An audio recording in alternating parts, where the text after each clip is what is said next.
Kuunan. Nandito kami ngayon sa tawag namin dito ay Tsadpidan.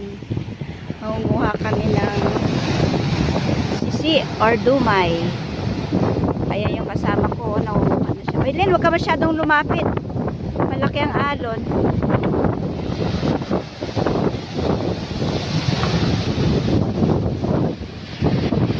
Last time ng konti. Kaya parang maliliit pa sila. Maliliit pa yung mga dumay. Ito oh. Diba?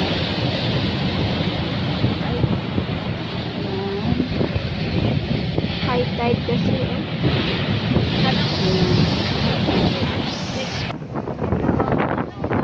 Okay na.